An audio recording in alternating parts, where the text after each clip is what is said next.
to Mohamad's Criminal Enterprise. This is episode 13.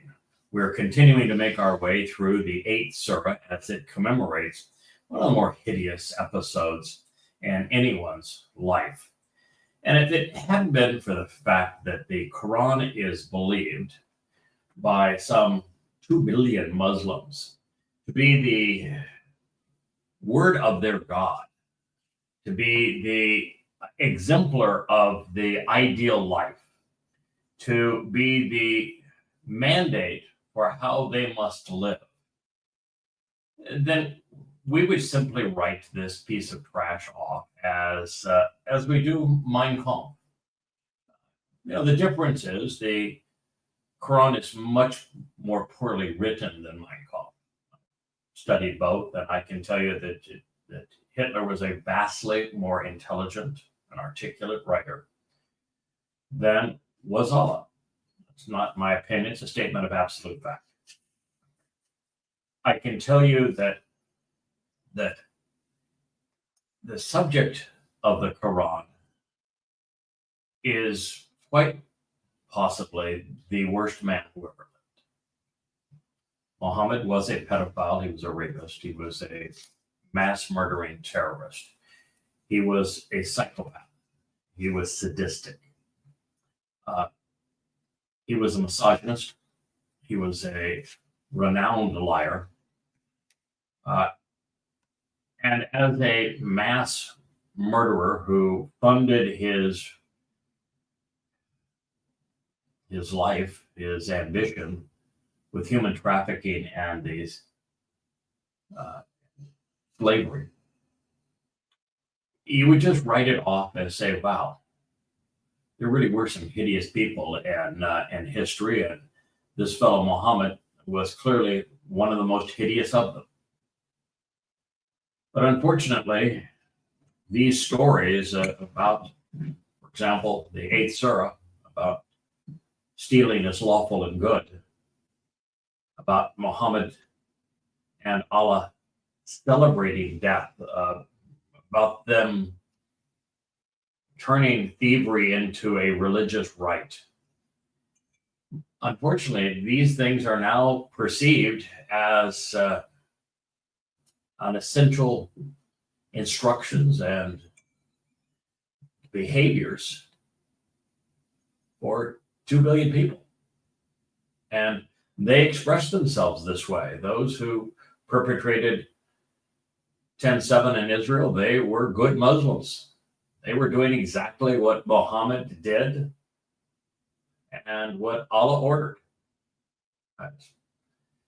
The shame of it is that so many apologize for Islam. So we're going to continue to go through the Quran to demonstrate what it has to say about this butchery that took place at Badr. Badr was Muhammad's first successful terrorist raid.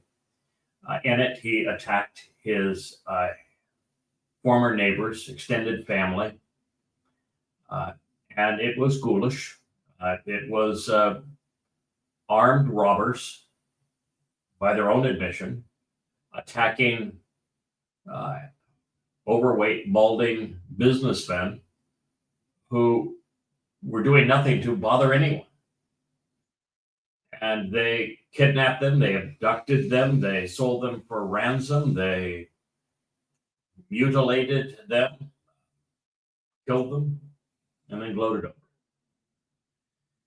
And so when he got back to Yathrib, which is where the Mohammedan Muslims were living because they were laughed out of Kaabaville in shame, following the satanic verses and the donk mule ride from the Kaaba to the Temple Mount in Jerusalem. And because of that, they arrived and they had no skill sets.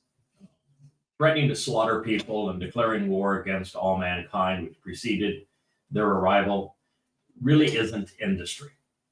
And so since they didn't have an economic plan and they didn't much care for work, all they had was terror, armed robbery.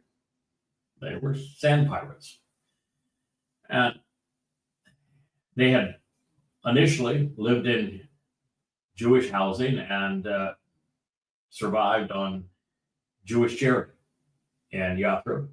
But after a while, they became, well, a burden.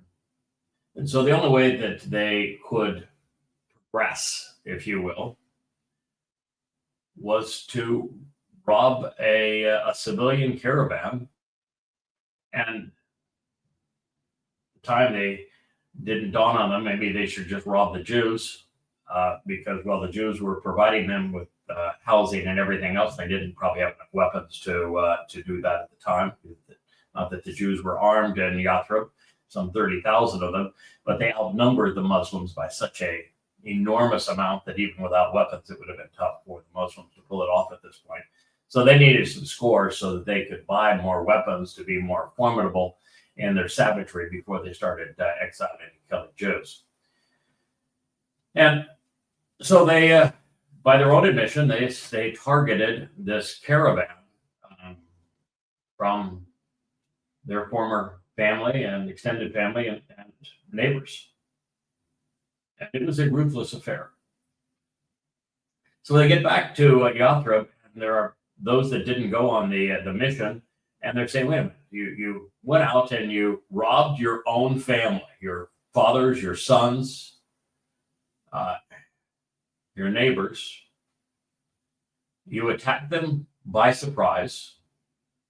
You killed some, you abducted others. You're splitting up the booty, and now you're chanting as if this was a religious act and that your God participated and sponsored it. And you're pretending that Muhammad is a prophet speaking for God when he is celebrating armed robbery, mass murder, and just savage brutality. So Allah had to make it sound like in the Quran or Muhammad that, well, these businessmen who just were out on their own, bothering no one, had it coming.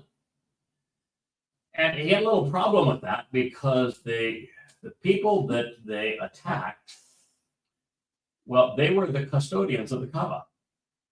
It was the Quraysh that had conceived this rock pile for rock gods as a money-making scheme. You know, there weren't a lot of ways to make money in what was really Petra, not Mecca at the time, because it had been ruined. The aqueduct had been destroyed by an earthquake, and the Romans had left. The Nabateans, who originally built the city as a religious Mecca, were long gone.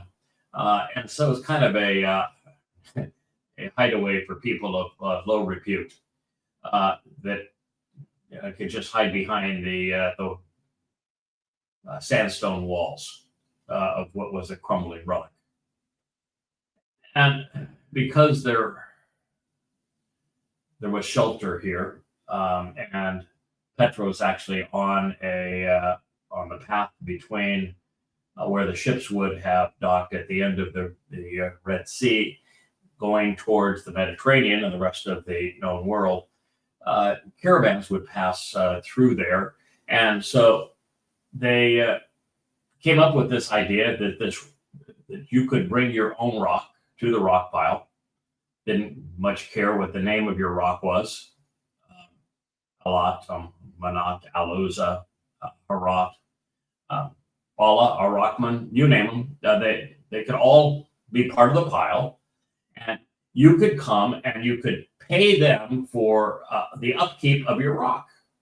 They would keep the rocks properly watered and dusted and the like. And they would coordinate pilgrimages to the rock pile known as the Kaaba. You could circumambulate it. All sorts of Ramadan festivals associated with the rock pile to rock gods and goddesses. And they turned it into a decent scam. They had a tax for participating. They called it the same thing that it was called in Islam as zakat. They called the pilgrimage or the Hajj, the same as it continued to be in Islam. It was still during the same month of Ramadan, so they kept that part of the pagan lore. right back into to Islam. Prostration prayer was their invention, and was incorporated in Islam. So this idea that Muhammad created a religion or introduced a religion is just total nonsense. He simply stole the religion of his extended family and neighbors. Virtually everything about Islam was practiced by the pagans around the rock pile to rock gods of the Kaaba 2 centuries before Muhammad was born. And the rest of the Quran, when it has a religious veneer, it's all stories that Muhammad purchased from the rabbis at Yathrib as they recited their Talmud to him, and then he twisted those stories to suit his situation. That just happened to be the truth about Islam. If you don't like it, then sorry, but I speak as an expert on this subject. I've written 5 volumes, 4,200 pages, presenting all there is to know about Allah, Muhammad, the Quran, the Hadith, and the inception of the religion of Islam. The first to put the Quran in chronological order and present the entire book in the context of Muhammad's life so that it could be understood. And this is the message. So now that we are celebrating their carnage at Badr, Allah needs to demonize the very people that created the religion that Muhammad is allegedly promoting. And so what he's saying is that those people, well, they claim to be the custodians of the Kaaba and its guardians. No. They can't be because they don't fear Allah. Well, true, they didn't fear Allah because Allah really wasn't part of the garden of rock gods. He was a come lately, and the gods and goddesses all had other names. And so Allah was, as a rock god, a little upset with his lack of stature in the Kaaba. Didn't want the Quraysh to continue to control his rock pile. So he had to demean them and say, no, they can't be the guardians and custodians of the Kaaba because, well, they don't fear me sufficiently. And if you're working, you're going to be part of my new religion, you need to fear me. Because if you don't fear me, we don't have a religion. That's really all I got to offer is I need you to be afraid of me, and they're not sufficiently afraid of me. In fact, they're mocking me because they claim I can't do anything, which happens to be true. But nonetheless, we need fear. So, Quran 8:34. But what for them that not punish them, Allahu, while they hinder from the mosque al-Haram, while not they are its guardians, not its guardians except the ones who fear, but most of them do not know. Okay, so it sounds a little stilted. I'm presenting it as word for word and as accurately as can be from the most respected translators, using the most esteemed interlinears, giving you a literal rendering of the Quranic text. Okay, so the point is here that the Quraysh, the actual custodians of the Kaaba, the inventors of the religion of Islam, were really tired of Muhammad's claims. And it was the never-ending argument, the single most common theme throughout the Quran, where those who knew Muhammad best said that he was demon-possessed, that he was a miserable SOB, that he was plagiarizing everything, just made it up from prior people's lores. He didn't have an inventive bone in his body, and that he was your overall schemer. And so Muhammad didn't have an answer for that, nor did Allah. There was never any evidence ever provided that this just wasn't a complete and utter fraud. All that we have is fear, where Allah said, anyone who has questioned my messengers in the past, I have terrorized, I have destroyed, I have plundered. And so I will terrorize, I will destroy, I will plunder you. I will torture you. And that was the only retort, is that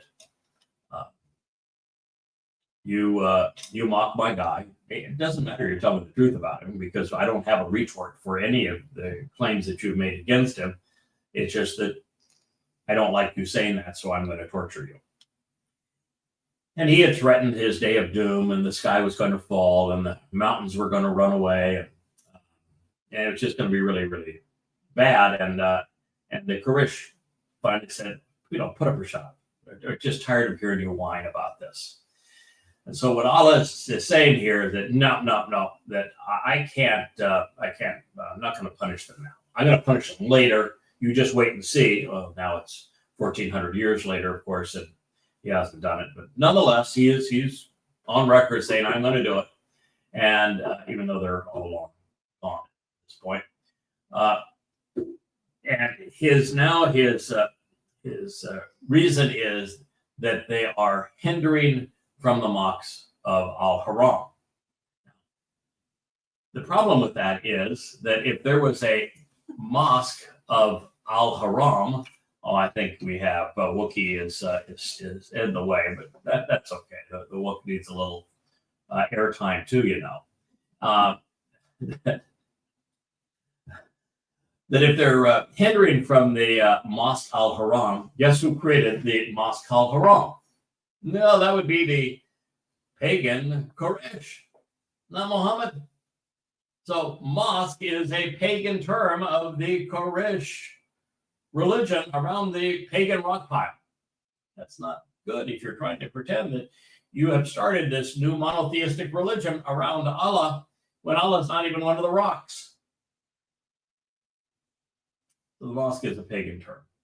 Al-Haram is one of those really strange terms, of course, in Arabic. It is from a same word in Hebrew, as is most everything in the Quran. And it is the ultimate in duplicity. It can be, in fact, its primary meaning is harmful and forbidden.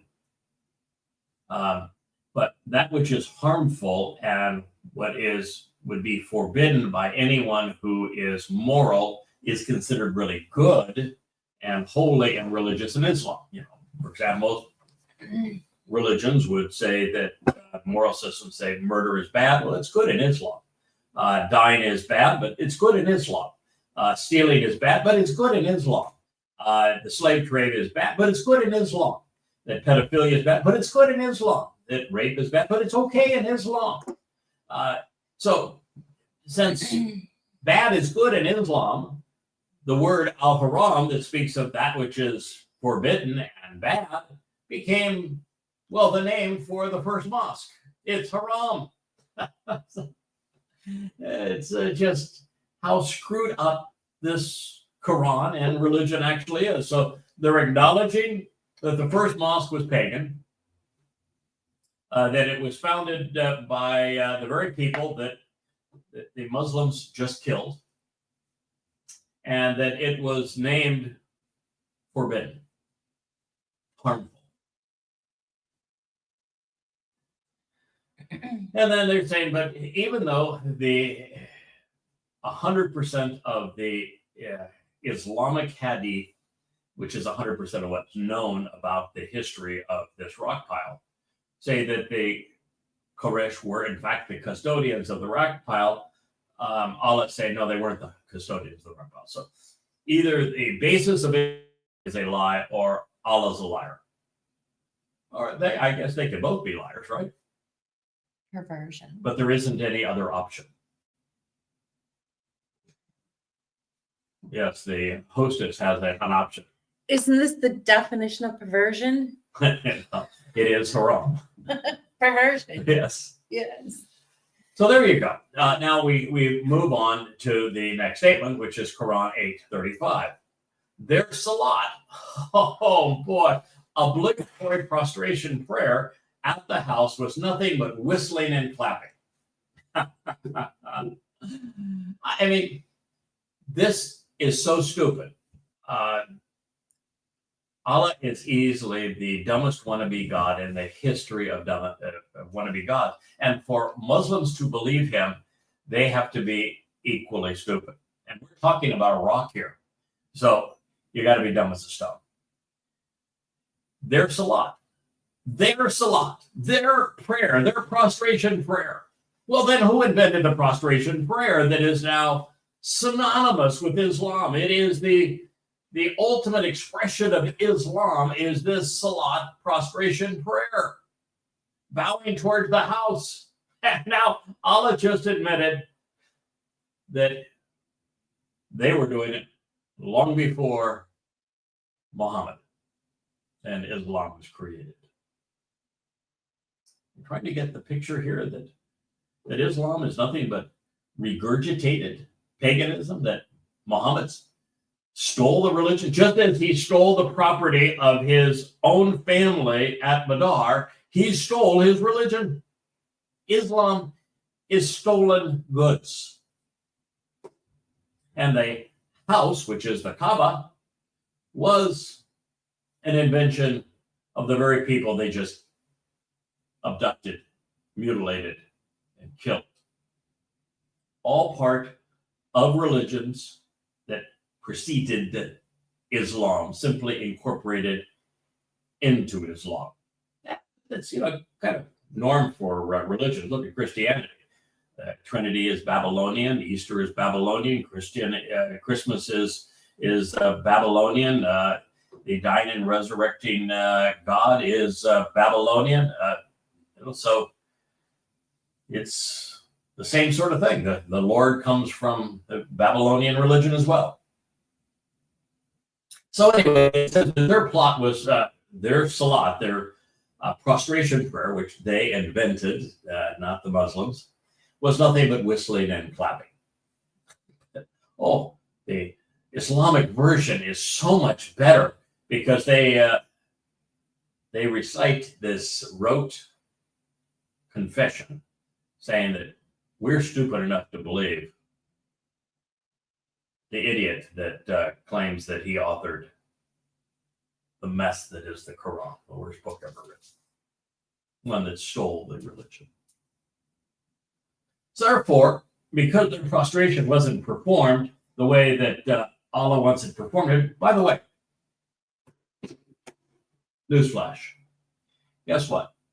The Quran never once, ever explains how to perform that prostration prayer.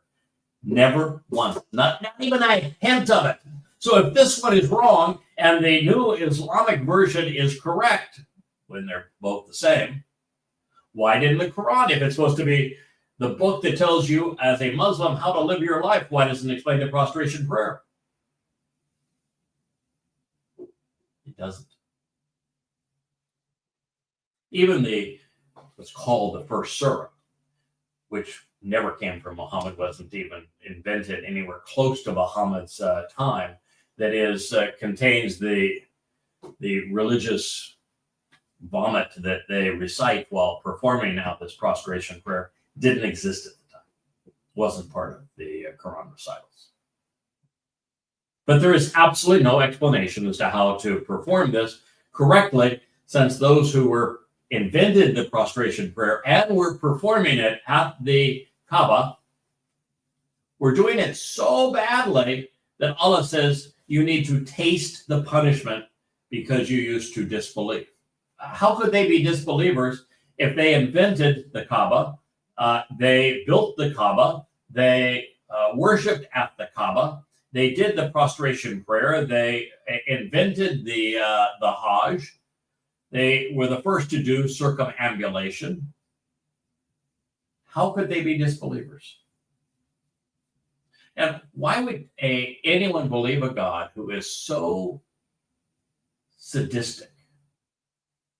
He would say, taste the punishment. And imagine a God so horrific that the tasting of punishment is because you didn't believe him when he gave you nothing to believe in. There isn't a prophecy in the Quran, not one, which is how Yahweh proves his existence and his authorship and inspiration of his Torah and prophets? Not one. There's not a miracle presented in the Quran. Not one. There's no new insight presented in the Quran. There is no accurate history presented in the Quran.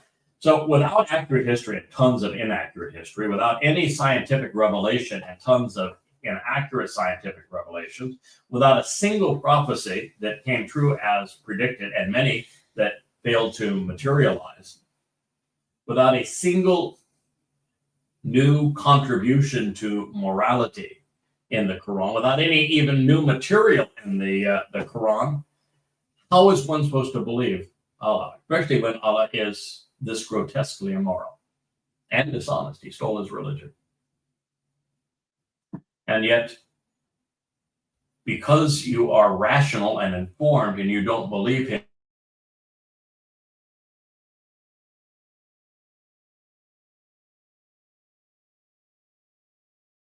different view on these kinds of things. Yahweh's approach is that you can choose to know him or not. You can choose to engage in a relationship with him or not. You can choose to share what you know about him or to lie about him. Yeah, we have free will. Not in Islam. There is no free will. Yahweh's view is you have total free will. You can choose to do any of these things. And so long as you are not deliberately deceiving others about him such that you are creating massive havoc, so long as you are not abusing his people, then you live your life, and at the end of your life, there is no reward or punishment. Your soul simply dissipates into nothingness. Yeah, gave you life. You chose not to use it effectively in terms of coming to know him. You get to make every choice in your life, and at the end of your life, if you haven't come to form a relationship with him, come to know him, your life just simply ends. There is no punishment. There is no reward. That's moral. In this case, Allah is saying just the opposite. If you choose not to believe him, he's going to punish you forever. And when you enjoy it, he wants you to taste it. The only people that receive a punishment from Yahweh are those who have gone out of their way to deliberately mislead about him, knowingly draw people away from him in a manner that causes his people to be abused, which is what any loving father would do on behalf of his children. Very different here. And the approach that Allah takes is the reason that there are so many agnostics relative to and atheists relative to the Christian New Testament. The Christian New Testament essentially says you either capitulate to the wannabe myth known as Jesus Christ, or you will roast forever in hell. And any moral person knows that a being who would say, capitulate to me or I will torture you forever, is sadistic and cannot be God and isn't worth knowing. And so they don't buy into Christianity. Fortunately, God is not that way. God very clearly says there are three destinations for human souls, and overwhelming preponderance of people receive no reward and no punishment. At the end of their lives, it's simply the end of their lives. Their souls dissipate into nothingness. But in Islam, it's far worse.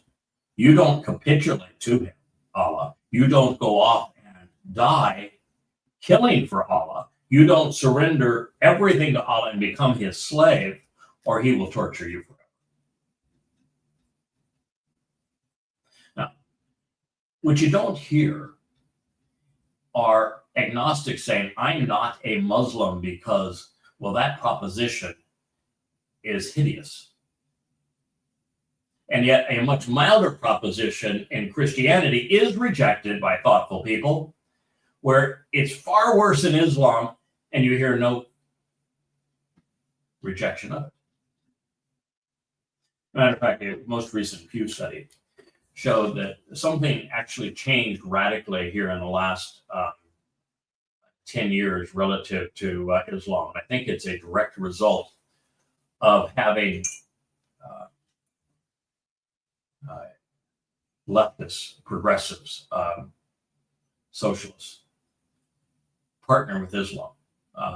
Most people don't know that Islam is entirely fascist in its behavior, and progressives are entirely socialist in their views. And most people think that socialism and fascism are opposites, when in fact they are exactly the same thing, just with different terminology. And because academia has controlled by leftists, and since the Progressive Islamic Alliance is now the greatest threat to life and liberty on the planet, what has happened is that Islam is being presented as something that is desirable as opposed to something that is deceitful and deadly by progressives. And they're marching in the streets and on college campuses trying to advance this both apartheid and genocide of Islam. And so it's becoming chic to wear the kippah of the Fakistinians and to rally in support of Islamic terrorist groups and to call for the destruction of Israel and the demonization of Jews on behalf of Muslims. And when things become chic among people who lost the ability to think, then you will find libertards all over the world saying, I identify now as a Muslim. I'm a Muslim. We're all Muslims. And so we're actually seeing that there's a very significant conversion rate now into Islam by choice in America and in the West, Europe in particular, because of this hypocritical and totally irrational alliance between progressives and Muslims.